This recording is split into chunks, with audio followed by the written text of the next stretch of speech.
wa bihi nasta'inu ala umri dunya waddin. Summa salatu wassalamu ala Rasulillah wa ala alihi wa sahbihi ajma'in. Amma ba'd. Alhamdulillah wa syukurillah, di malam yang ke-13 atau yang ke-12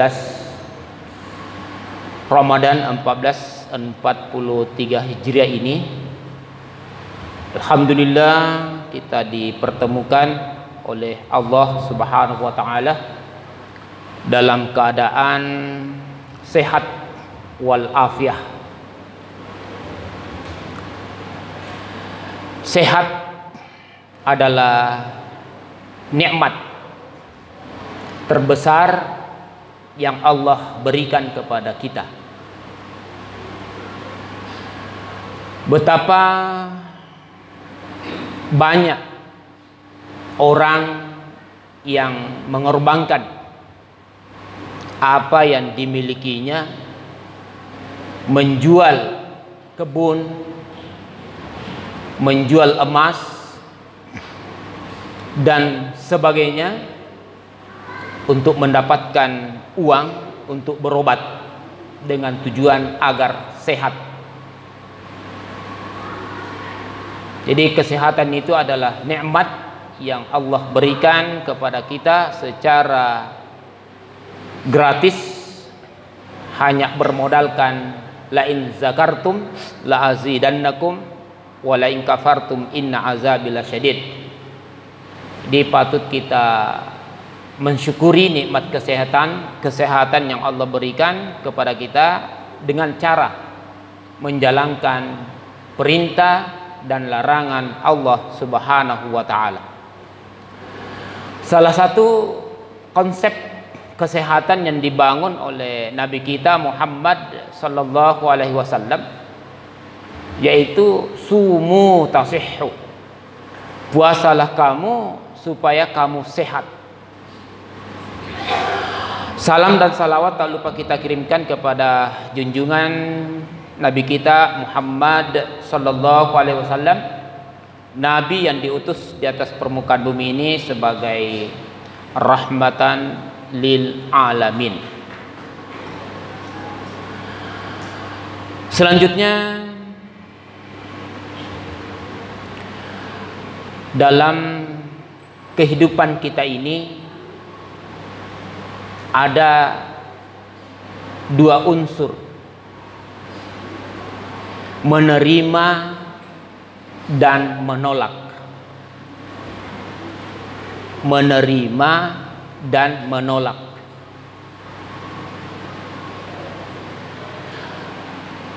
Di dalam Al-Quran,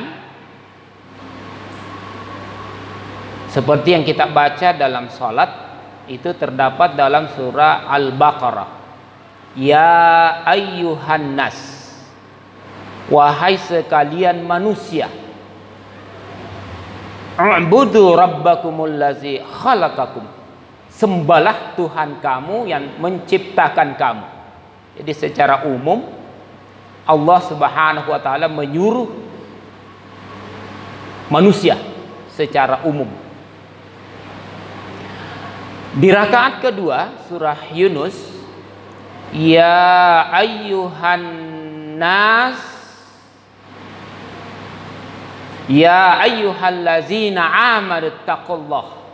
Ini yang rakaat kedua khusus diseru ya ayyuhallazina amanu, wahai orang-orang yang beriman, taqullah, bertakwalah kepada Allah. Untuk mendapatkan takwa, inilah ujian yang Allah berikan kepada kita. Satu di antara dua, perintah dan larangan ini ada yang menerima, ada yang menolak. Ibadah puasa yang kita lakukan itu tidaklah semua manusia dapat menerimanya. Ini secara umum. Terkecuali hanya orang yang beriman kepada Allah Subhanahu wa taala.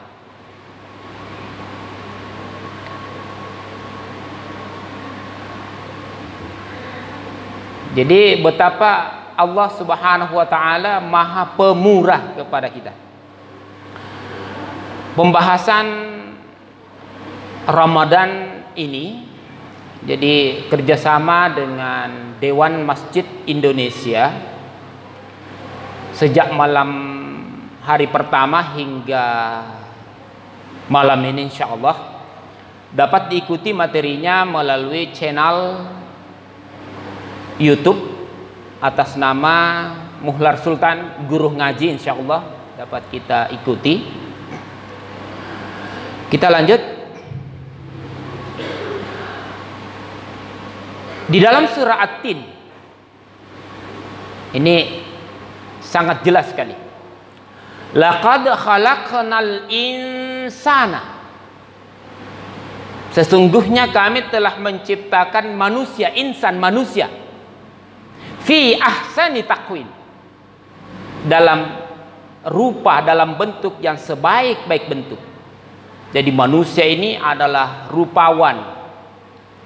Manusia paling sempurna. Itulah kita. Akan tetapi kata Allah, summa radadnahu asfala safilin. Kemudian kami tempatkan ke tempat yang sehina-hinanya. Jadi itulah tadi yang menolak perintah dan larangan Allah kembali ke tempat yang sehina-hinanya. Dan yang melaksanakan perintah dan larangan Allah, itulah yang akan dimuliakan oleh Allah Subhanahu wa ta'ala.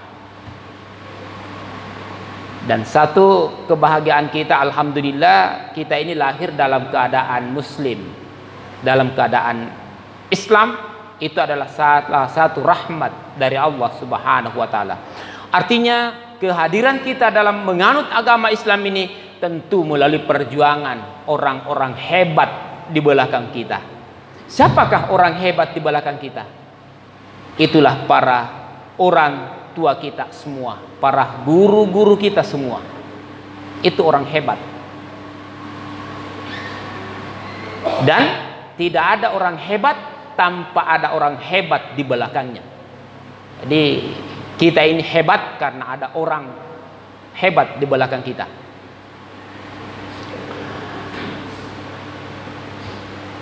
Jadi illallazina amanu, kecuali orang-orang yang beriman. Yang berimannya bagaimana? Wa amilus solihati, yaitu orang-orang yang beramal soleh. Falahum ajrum ghairu mamnun, baginya balasan yang tidak pernah putus-putus.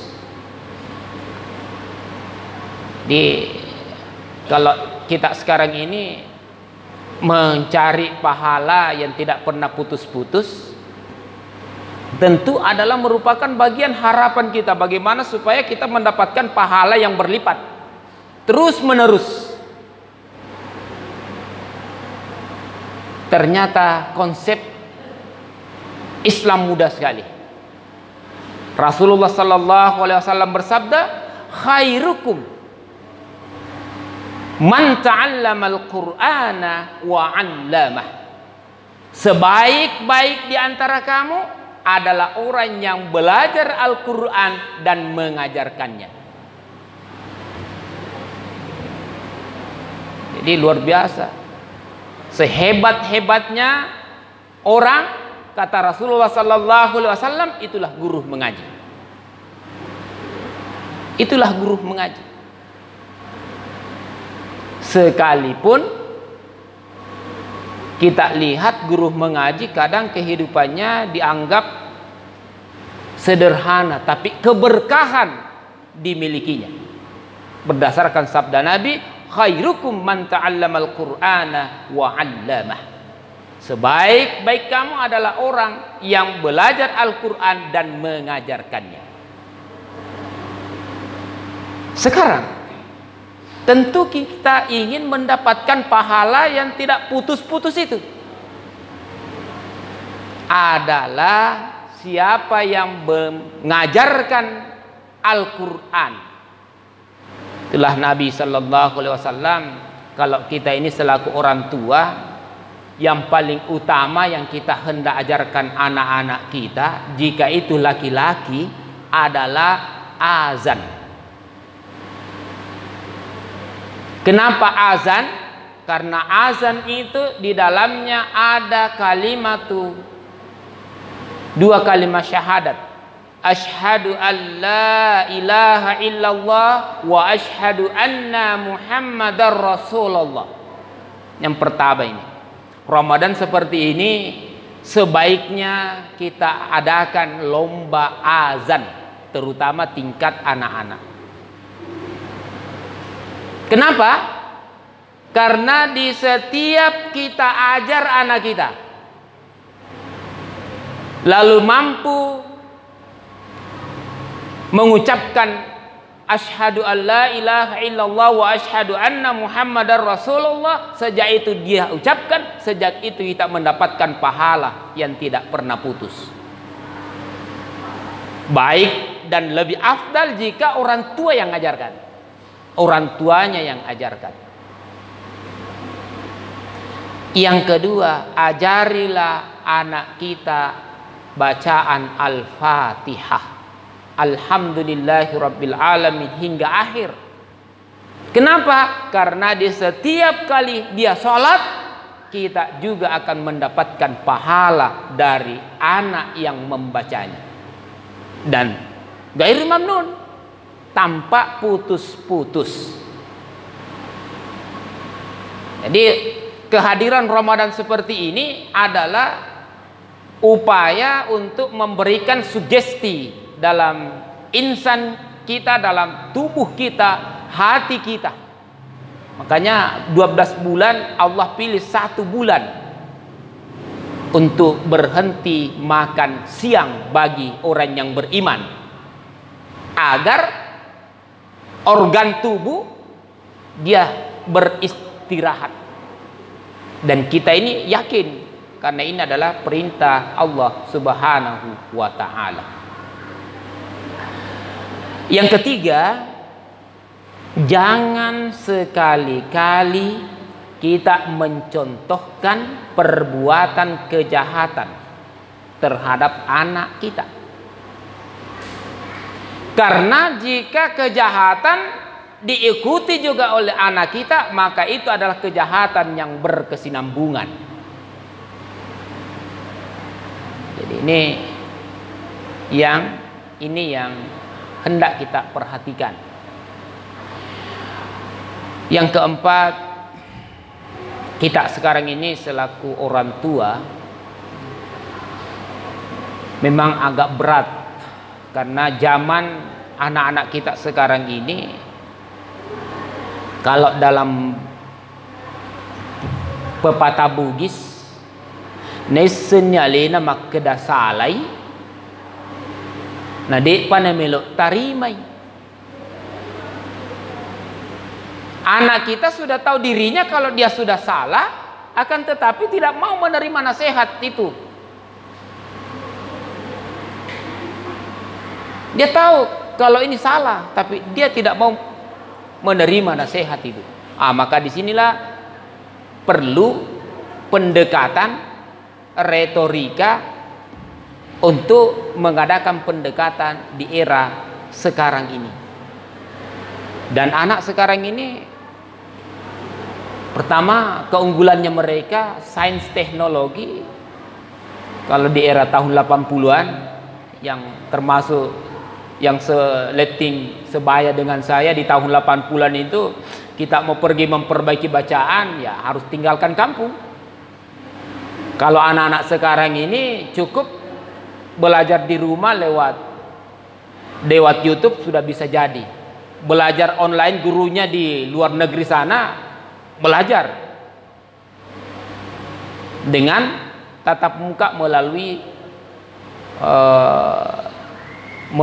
YouTube atau melalui Zoom. Kalau kita dulu itu bedanya. Yang terakhir, Ini yang paling berat yang kita hadapi sekarang ini adalah para pelaku dakwah yang menyampaikan risalah dakwah itu laksana lilin atau laksana pelita. Lilin itu jika dibakar dapat menerangi yang ada di lingkungannya, tapi membakar dirinya sendiri. Jadi kalau ada pelaku mubalik atau dai menyampaikan dakwahnya, jika tidak sesuai dengan apa yang ada pada dirinya, itulah lilin, menerangi sekitarnya tapi pada dasarnya membakar dirinya sendiri.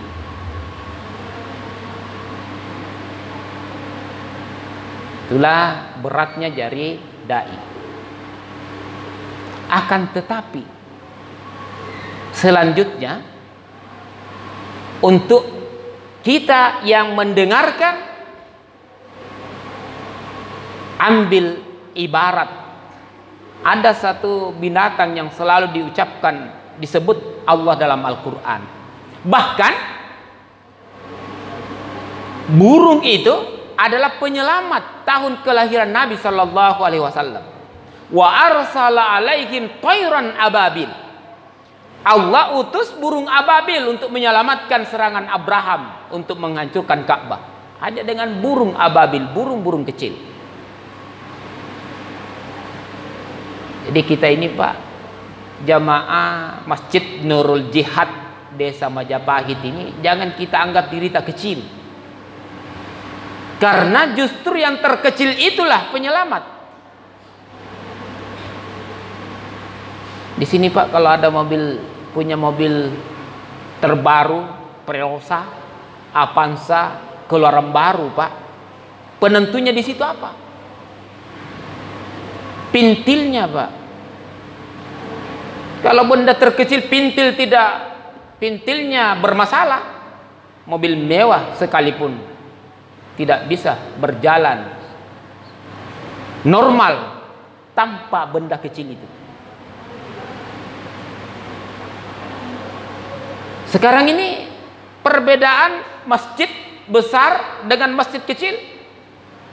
Masjid kecil itu adalah tempat pembinaan anak-anak untuk belajar tampil untuk mencapai masjid besar. Jadi yang kecil itu adalah penentu. Wa arsala alaihim tayran ababil. Selanjutnya, apa yang terkandung dari jenis burung itu? Burung itu dan sejenisnya termasuk ayam, bagian daripada burung, ada hikmah di situ. Telur itu keluar dari jalur tainya juga. Jadi kalau ada penceramah, pertama kita yakini dia pada dasarnya membakar dirinya sendiri jika bertentangan dengan apa yang dia katakan. Kita pendengar ambil sisi kebaikannya. Jika ayam, ambil telurnya. Karena jika telurnya kita ambil, pasti akan memberikan manfaat. Tapi kalau ambil sisi jalur tainya, apapun yang dikatakan tetap kotor. Kenapa? Karena kita ambil dari segi kotorannya. Ini adalah salah satu konsep untuk memberikan kemudahan kepada kita dalam menempatkan dan menerima kebenaran itu. Itulah konsep dakwah. Umar bin Khattab radhiyallahu an, tak kala mencium Hajaratul Aswad, dia tidak langsung cium. Tapi dia berkata, seandainya saya tidak melihat Rasul menciummu, saya tidak akan menciummu. Tapi karena saya melihat Rasul Muhammad sallallahu alaihi wasallam menciummu, maka saya menciummu. Artinya para dai juga itu jika ada kelemahan kesalahannya demi menyelamatkan agama, dapat dibayangkan kalau sisi kebaikan orang sempurna baru mau tampil. Tiba waktu salat, tiba hari Jumat untuk khatib, lalu orang yang tidak pernah berdosa yang akan tampil sudah tidak bisa jadi, Pak. Karena sesungguhnya manusia adalah gudang kesalahan, cuma kesalahan itu perlu juga kita lihat kesalahan yang bagaimana. Karena ada juga kesalahan yang tidak bisa, tidak harus diberhentikan. Termasuk diantaranya adalah syirik. Ketahuan kalau dia adalah pelaku syirik. Dia adalah pelaku zina. Dia adalah pembunuhan. Nah, itu sudah ada ketetapan yang diatur oleh ajaran agama kita. Insya Allah dapat kita mengambil kesimpulan, dan saya ucapkan permohonan maaf kepada kami yang sedianya kami datang ini untuk mendengarkan ceramah tarwih yang dibawakan oleh Dewan Masjid Indonesia Kabupaten Kolaka Utara, Kecamatan Pakui Tengah. Tapi berhubung karena mungkin mereka berhalangan sehingga mereka tidak sempat hadir pada kesempatan yang berbahagia ini.